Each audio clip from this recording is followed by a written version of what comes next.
Yes. Welcome. Welcome to the Unitarian Church this February 11th. The following words were written by Jean Javier on the UUA website. You are beloved and you are welcome here. Whether you have wept this past week or laughter has spilled from your mouth, you are beloved and you are welcome here. Whether you have untold stories deep inside or stories that are beyond the edges of comfort, you are beloved and you are welcome here. Whatever is in your heart, excuse me, however it is with your soul, you are beloved and you are welcome here. In this space of welcome and acceptance, of covenant and connection, let us worship together. Announcements. I could have gone on for 20 minutes, but I curtailed it this morning. Please silence your phones. Many of us, including myself, engage Reverend Kevin at the end of the service for a pertinent discussion. However, if we allow him to reach the door at the end of the service to greet any visitors, that will be appreciated. He will be downstairs at the end of the service. Today is our second Sunday potluck. I saw lots of food downstairs. All are welcome and it's expected to eat heartily. And just remember that those like Doug today who count the offertory will be late and leave a little bit for him, please. Also, on this second Sunday, we will be donating to the No-Kill Snake River Animal Shelter. So please give whatever you can for these rescued animals, some of which are in really pathetic condition. The schedule for 2024 monthly Change for Change donations using your suggestions is taped onto the blue table. And the Philosophical Society is asking for suggestions for their monthly meetings, and they can be written on forms found on that same blue table. I think they're in a basket. I think I'm looking right at them. Last, if you donate to KISU, please call and let them know you attend our services. They are willing to broadcast a public service announcement for our Idaho Falls UU. I've listened to the one about Pocatello, and it's about time we get our name out there also. And I thought that was last, but Vic has added a lot of information in the weekly update about the Unitarian support for the Dakota Access Pipeline. Thank you to Vic. I need to get water.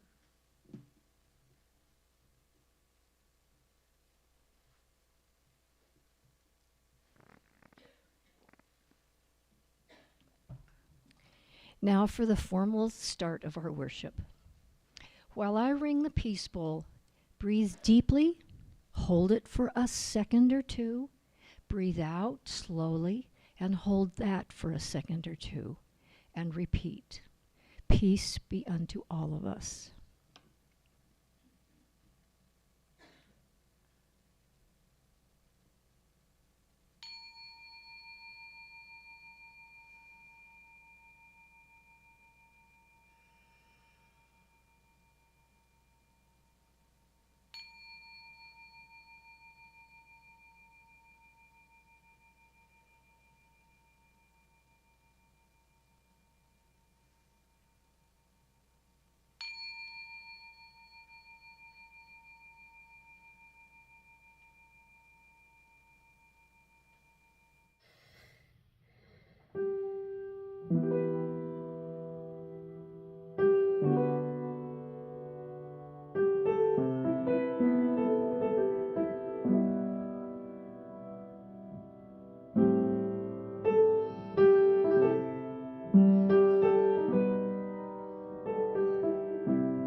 covenant. Please feel free to join me in repeating the covenant found in your order of service. Love is the spirit of this community, and service its law.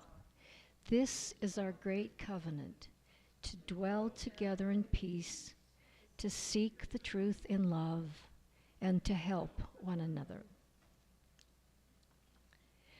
Reverend Kevin will light our chalice this morning, awakening the fire of our ancestors in our hearts. This beacon of freedom is held out to light the way and illuminate our path. Its spirit of courage ignites our spirits, aglow with hope for all we endeavor to do.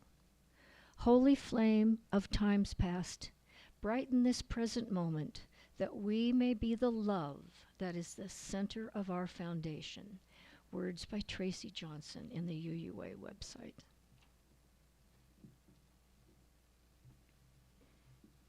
Good morning. Our call to worship this morning is the poem I Too by Langston Hughes. I too sing America. I am the darker brother. They send me to eat in the kitchen when company comes, but I laugh and eat well and grow strong. Tomorrow I'll be at the table when company comes. Nobody'll dare say to me, eat in the kitchen then. Besides, they'll see how beautiful I am and be ashamed. I too am America. I invite you now to rise in body or spirit and joining in singing our opening hymn, number 169, We Shall Overcome.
Deep in my heart,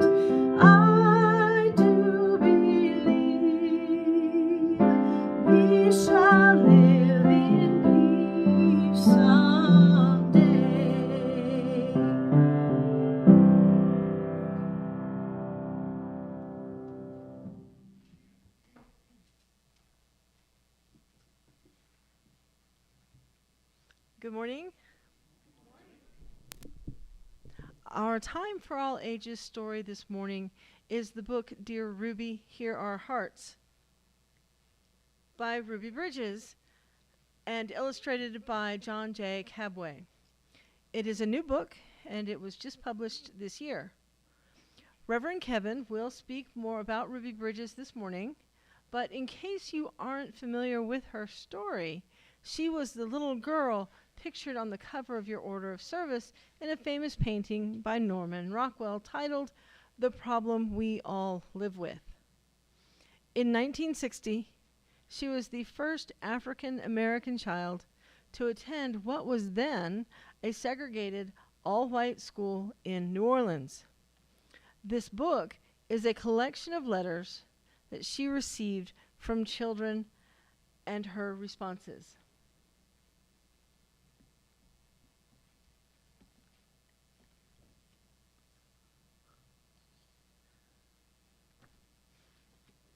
Dear reader, the inspiration for Dear Ruby, Here Are Hearts came from the thousands of letters I have received from students over the past 25 years of my journey visiting schools across America.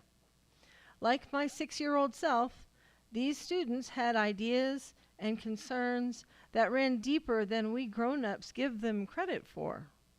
I've heard their hearts and now share those hearts with you.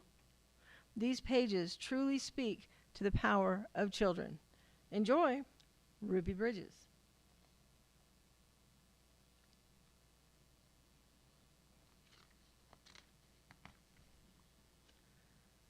A poem for Ruby. I am not a mouse. Mice are skittish and scared.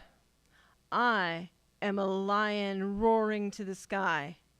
A cheetah running as fast as the wind, an orca jumping out of the deep, dark ocean. I am not a mouse. By Liesl. Be brave. Dear Ruby, my name is Olivia. Thank you for sharing your story. It made me want to be brave and stand up to make a change. You showed me to not give up when something is unfair. You can make it change no matter what. I bet you were scared just like me. You said that if someone or something is putting you down, you get back up. My heart heard that, and I am trying to be more like you. Sincerely, Olivia. My dearest Olivia, I am so pleased you wrote to me, especially about standing up. I know all too well how scary it can be to stand up for yourself or even others. Just know it takes a courageous and brave person to stand up, even if you are afraid. It happens to us all. I am proud of you, Ruby Bridges. Don't bully me. Dear Ruby, my name is Tala. I have learned a lot about you in class and thought it was so brave of you to go to an all-white school. You have inspired me in so many ways. As the smallest person in class, I have learned from you that it is okay if you are different or unique. Sometimes kids bully me because I'm smaller than most people in my grade. But when I think about your bravery, I think I can be brave too. I hope you have a great day. Sincerely, Tala. Dear Tala, thanks for sharing your thoughts with me. It took a long time for me to learn just how special I am. And I am so happy I know now. Yes, it's okay to be different because what really matters is your heart and what's inside. Remember that. Stay strong, Ruby Bridges. Stop Asian hate. Dear Ruby, I am writing to you because you know what it is like to be judged, and yet you have been brave your entire life. You have stood up against hatred in a kind way. As an Asian girl, I feel sad and angry about this thing called Asian hate. My family is being judged for how we look, and people are violent against us. It is important to stop violence because I want my family and all families to be safe. I'm using my art skills to stop violence. All I want is for this world to be a peaceful place for all people to live. Once again, thank you for any help you can give us to keep us safe. Love, Melody. Dear Melody, your concerns about Asian hate really bother me. It's also heartbreaking that all people don't understand just how unfair this is. We all deserve to live a happy, safe, and peaceful life. I will help you by continuing to speak out against all hatred and any form of racism. Your friend, Ruby Bridges. Save our planet. Dear Ruby Bridges, my name is Madison. Your story inspired individuals like me to achieve something brighter and better. When I grow up, I want to help the world by inventing artificial plants to reduce the carbon dioxide in our atmosphere. Carbon dioxide can cause damage to our climate by starting floods, storms, and other natural disasters. Thank you for inspiring people of different backgrounds to try to achieve their goals and dreams. Your impact has changed the world. Thank you for reading my letter. In appreciation, Madison. Dear Madison, your letter inspired me by how, at 11 years old, you're already thinking about the future of our planet. Clearly, this is a problem that is affecting and will continue to affect the well-being of us all.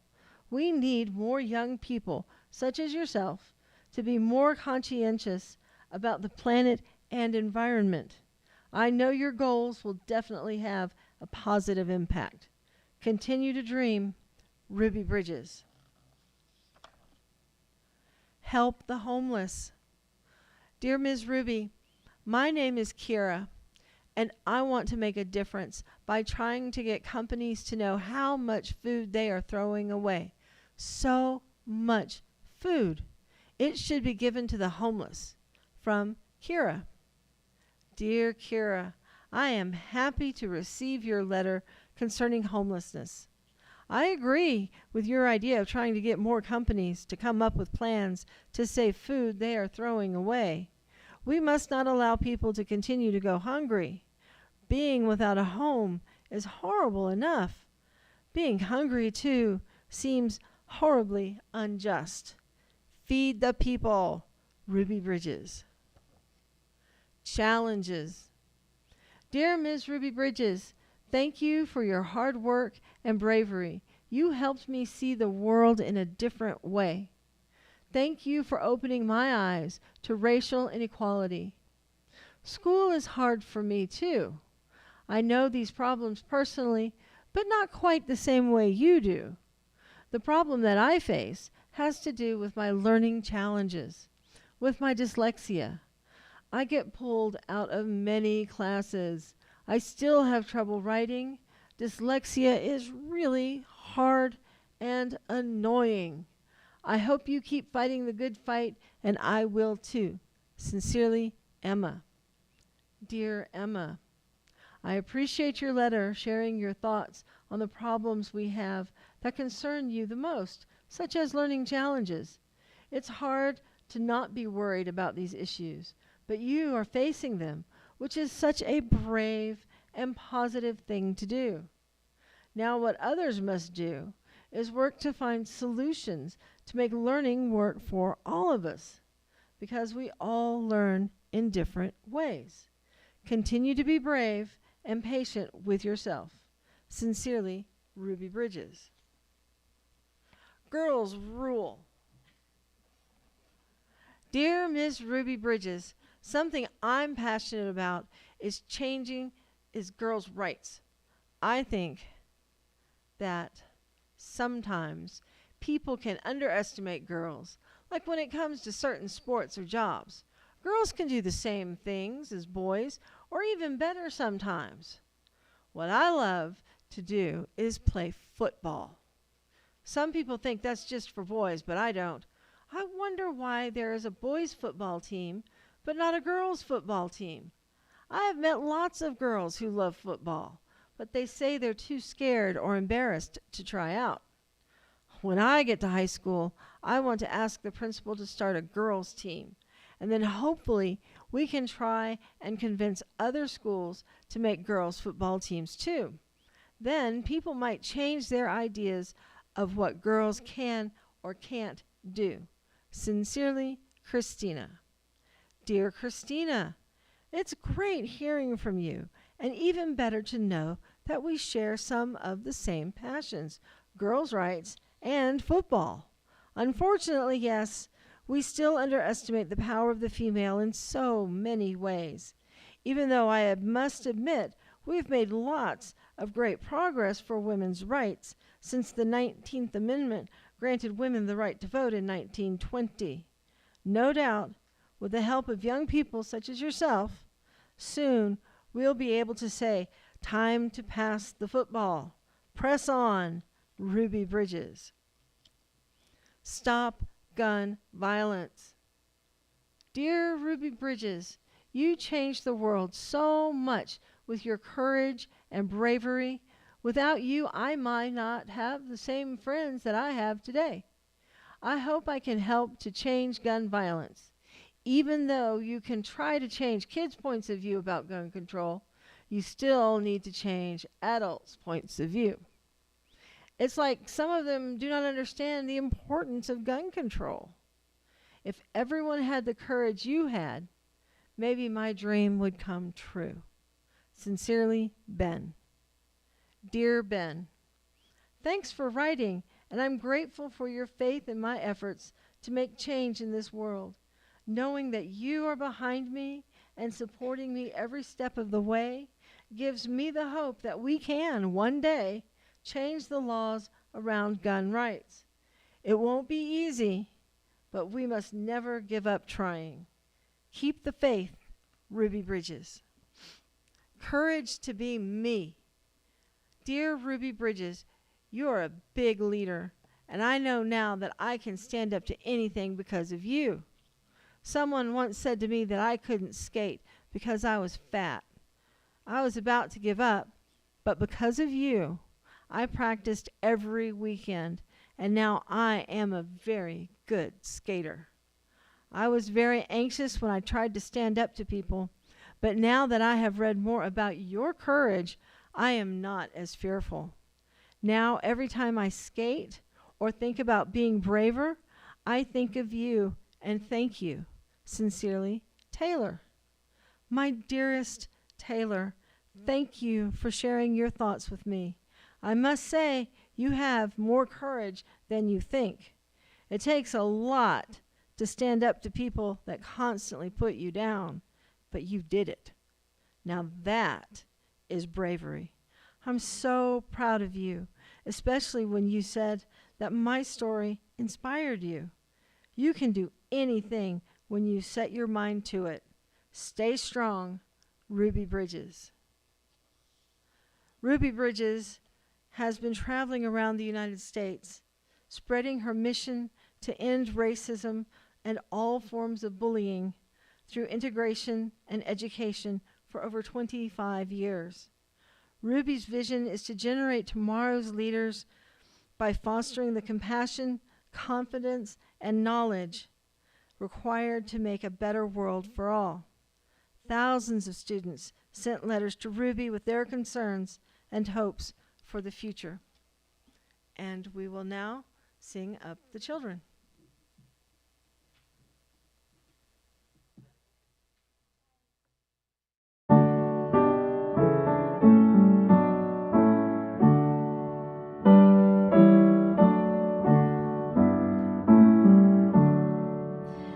As we leave this friendly place, love give light to every face. May the kindness which we learn light our hearts till we return. Reverend Kevin will light the candles for joys and concerns. Vic, are there any online? No. Okay.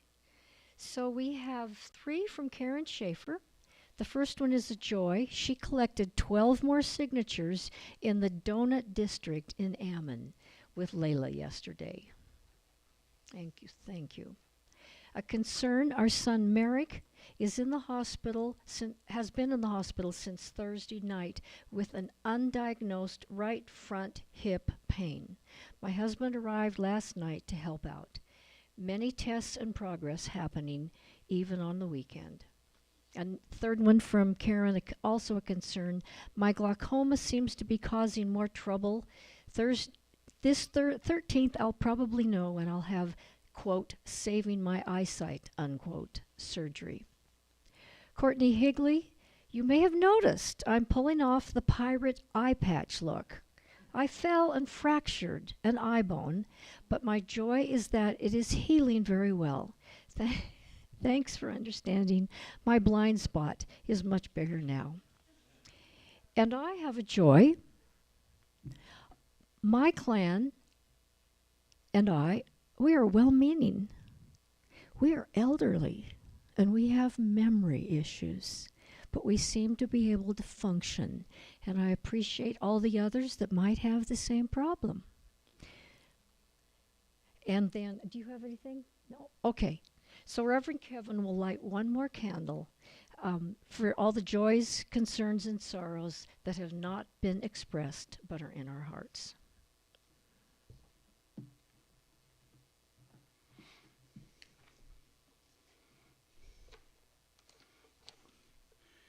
Our reading this morning is just a biographical sketch of Ruby Bridges that I adapted from the Hilbert College website. Ruby Bridges was born in Tylertown, Mississippi on February 8, 1954. At the age of 2, she moved to New Orleans with her parents Avon and Lucille Bridges to seek better opportunities for their family. When Ruby was in kindergarten, she was chosen to take a test to determine if she could attend an all-white school.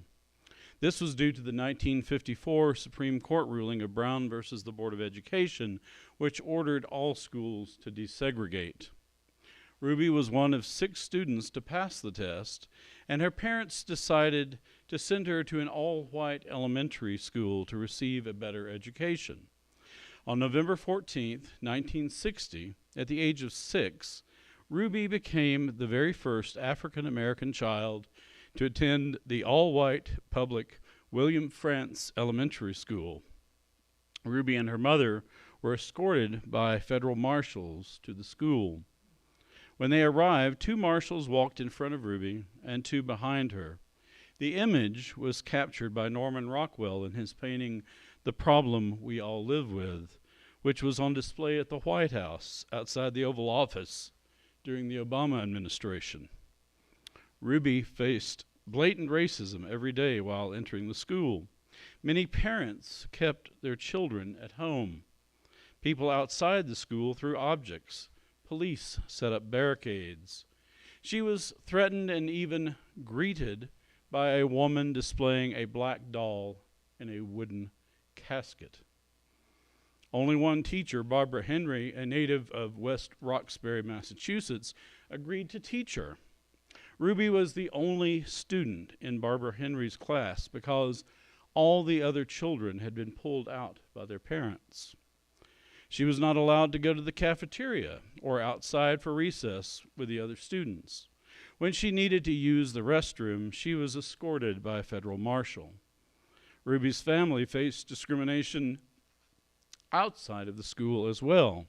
However, as the year went on, many families began to send their children back to school, and the protests and civil disturbances stopped. During Ruby's second year at William Frantz Elementary, she no longer needed to be escorted by federal marshals. She walked to school on her own and was in a classroom with other students.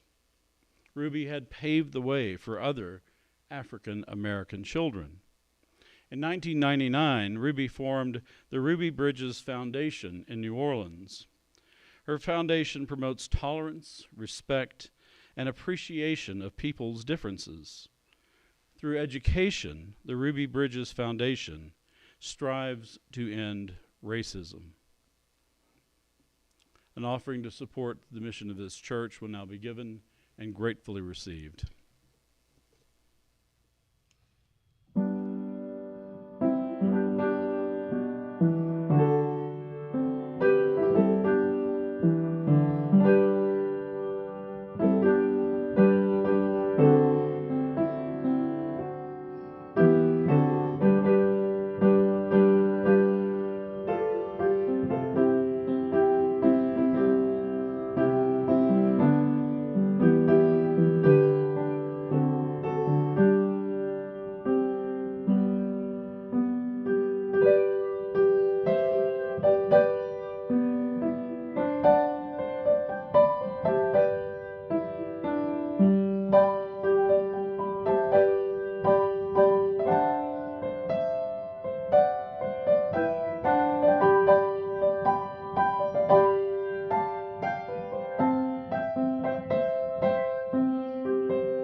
A couple of weeks ago, I happened to catch the Late Show with Stephen Colbert, and one of his guests that night was Ruby Bridges.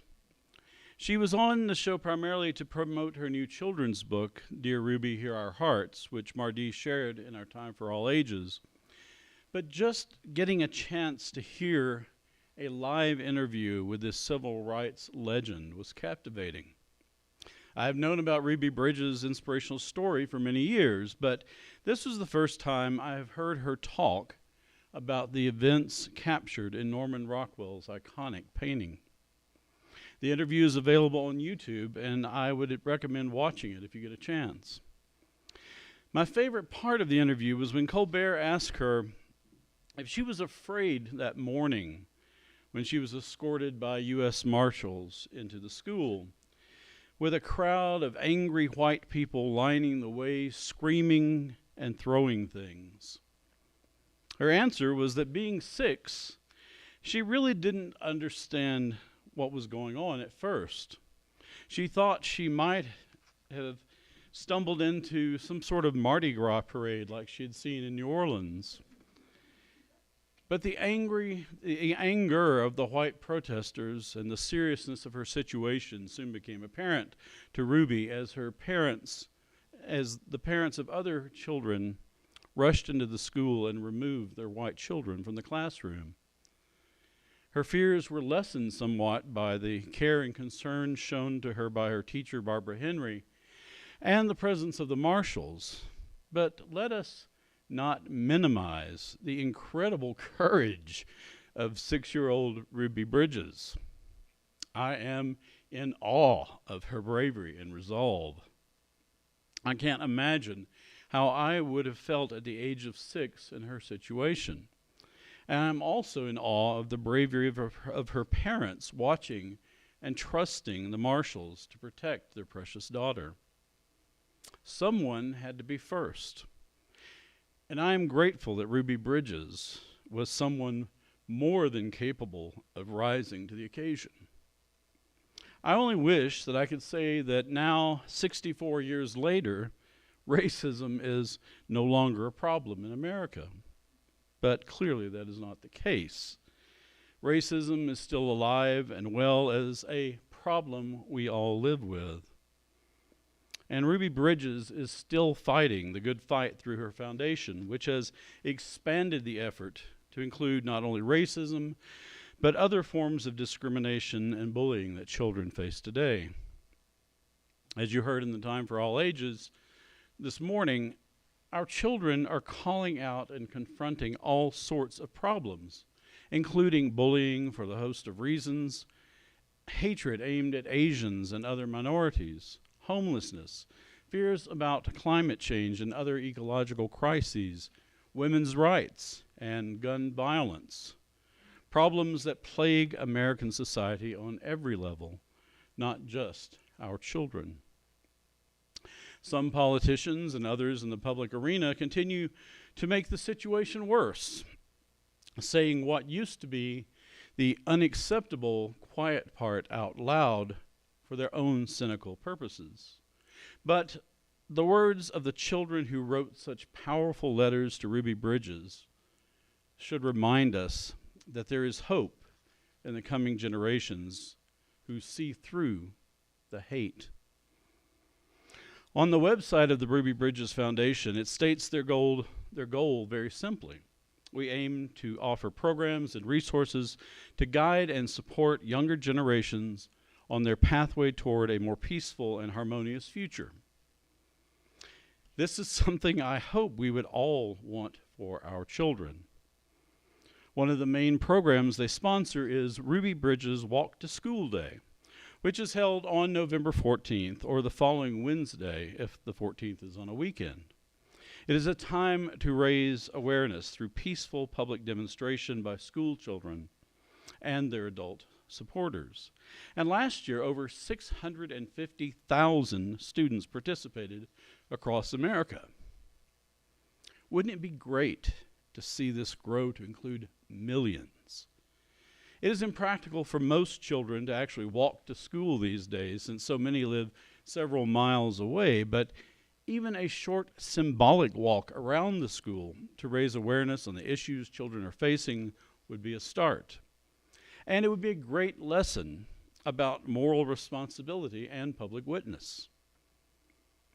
I don't know if the politicians and other community leaders would pay attention, though, since with few exceptions, their record following even the most horrific school shootings, such as Sandy Hook Elementary, has displayed a callous disregard for the lives of our children.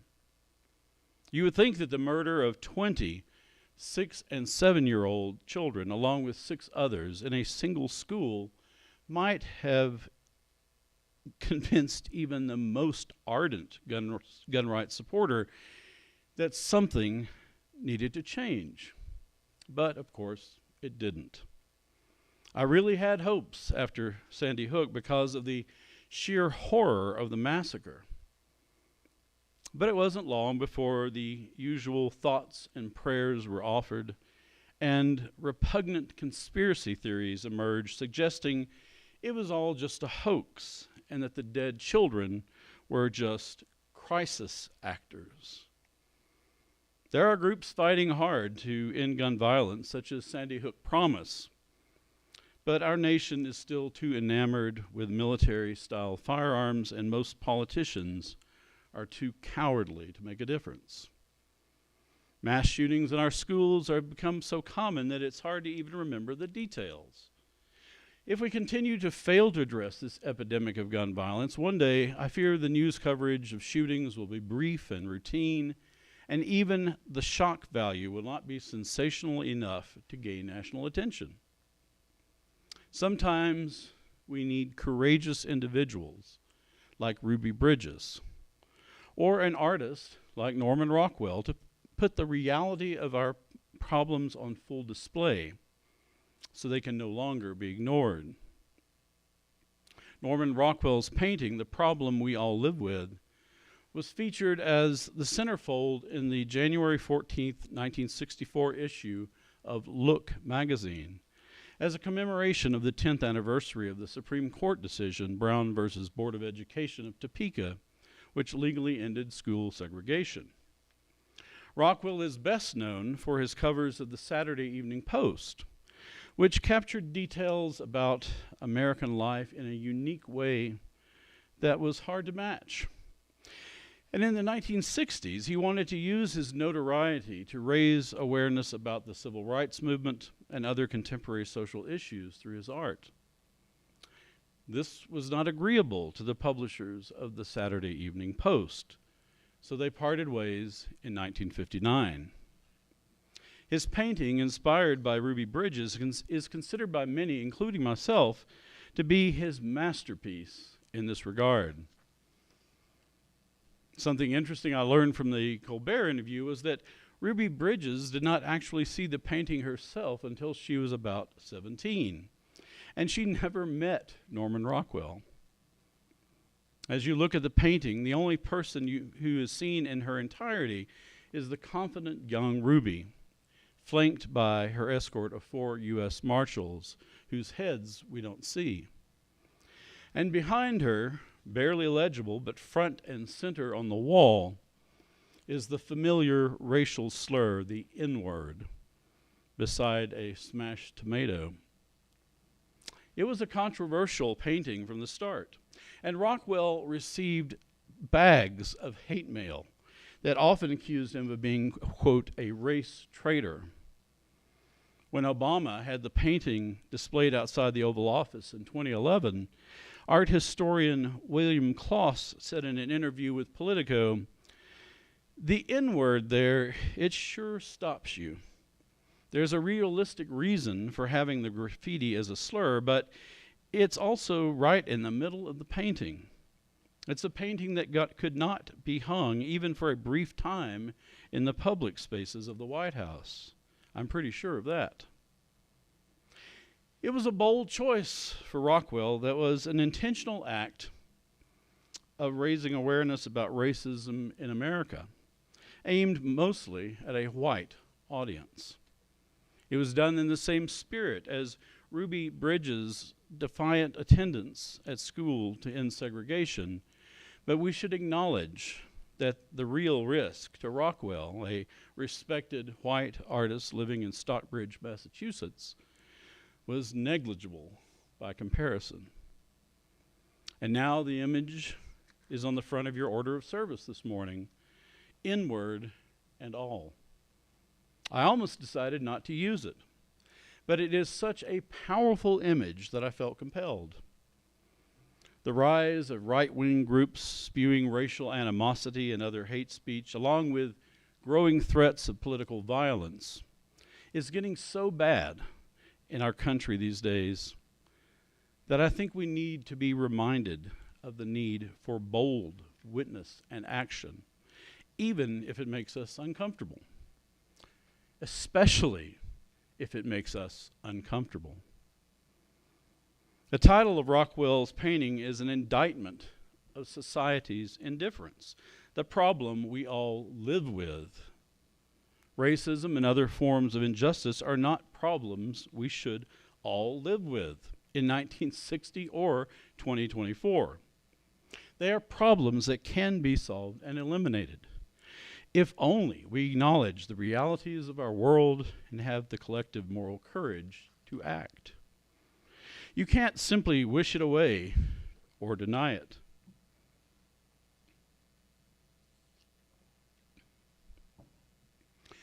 And though America has made significant progress on racism since the 1960s, there are still obvious systemic problems that need to be addressed.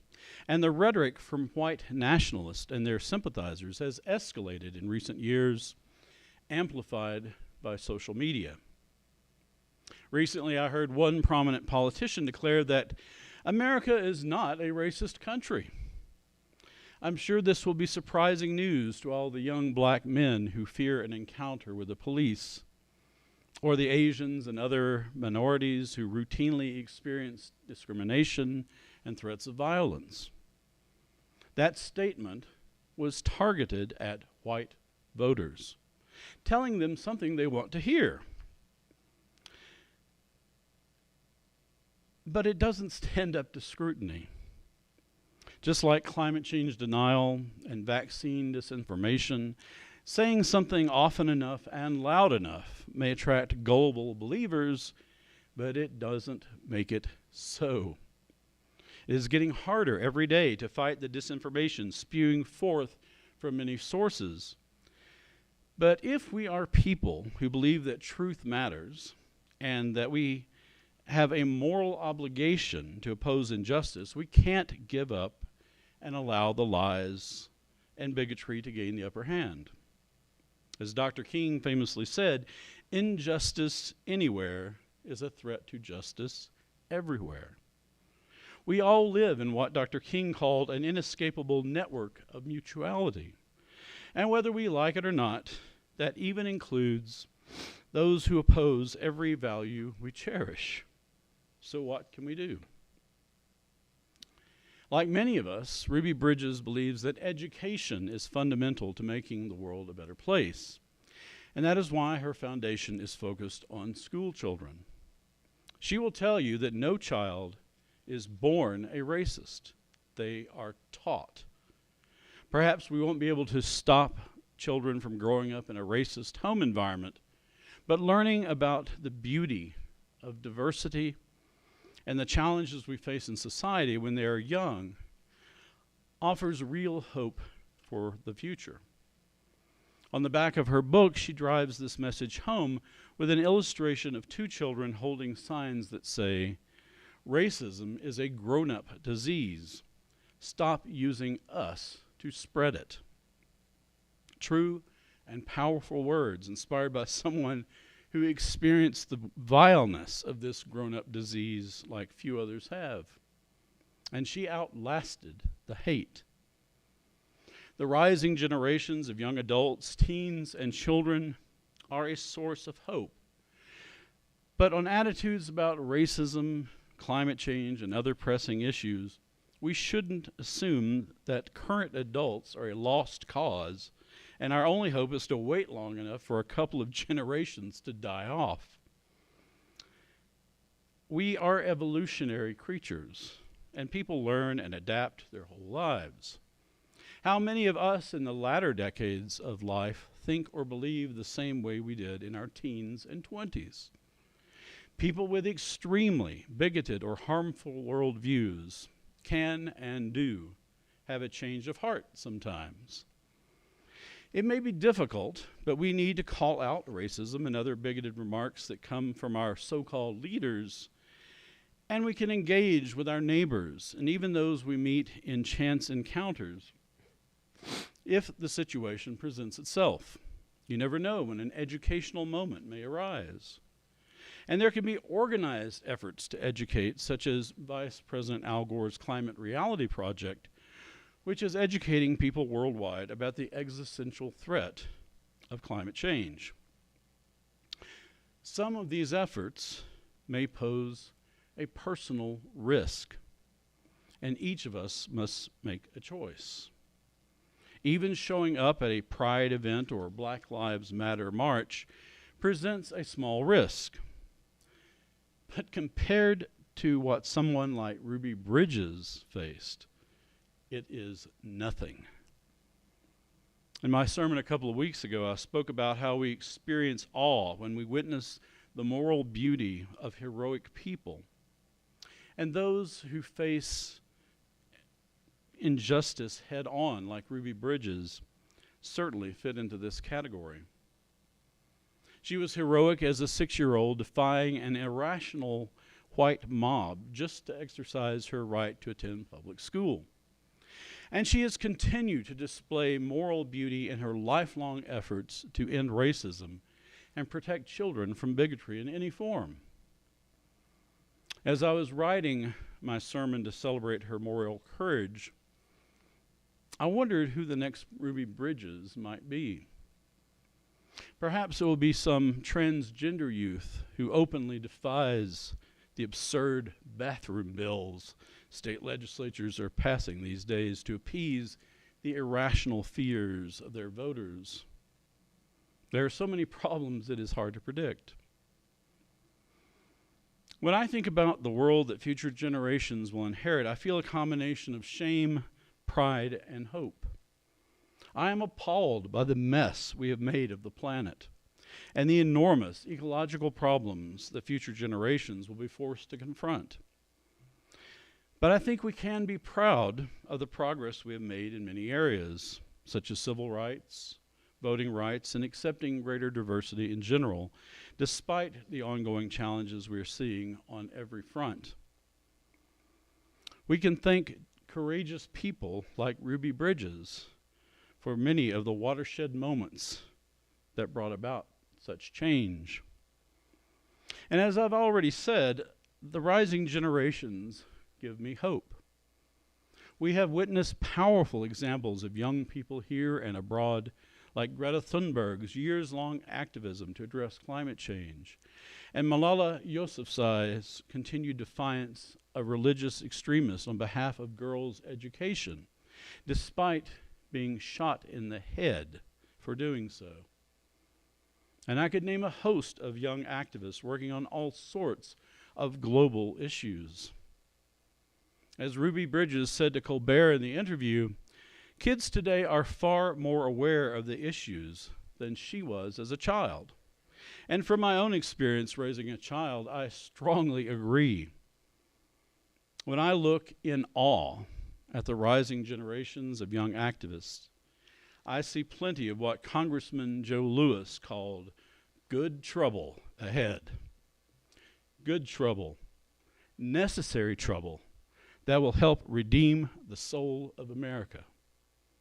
May it be so. I invite you to rise once again in body or spirit and join in singing our closing hymn, number 168, One More Step.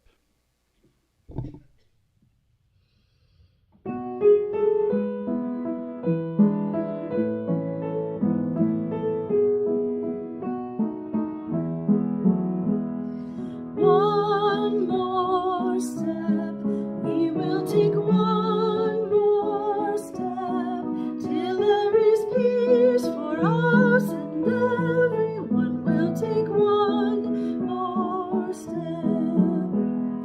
One more word, we will say one more word, till every word is heard by everyone. We'll say one more word, one more prayer. We will say one more prayer, till every prayer is heard by everyone. We'll say one more prayer, one more song. We will sing one more song, till every song is sung by everyone. We'll sing one more song.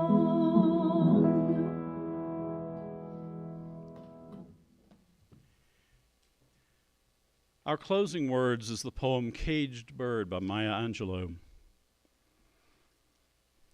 A free bird leaps on the back of the wind and floats downstream till the current's in, and dips his wing in the orange sun rays and dares to claim the sky.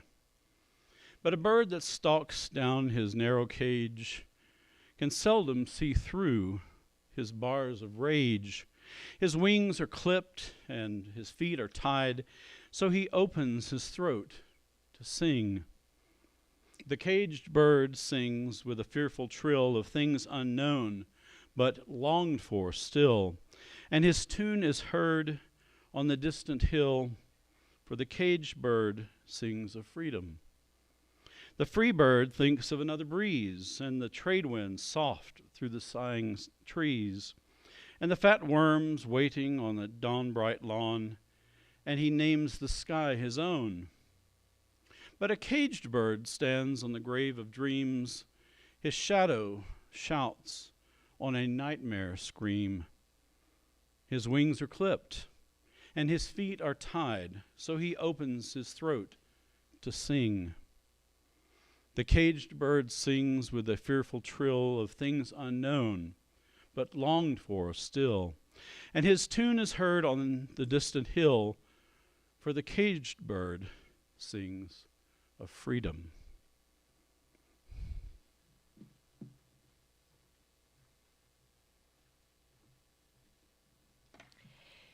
Please join me if you're willing to read the words for extinguishing the chalice. We extinguish this flame, but not the light of truth, the warmth of community, or the fire of commitment. These we carry in our hearts until we are together again.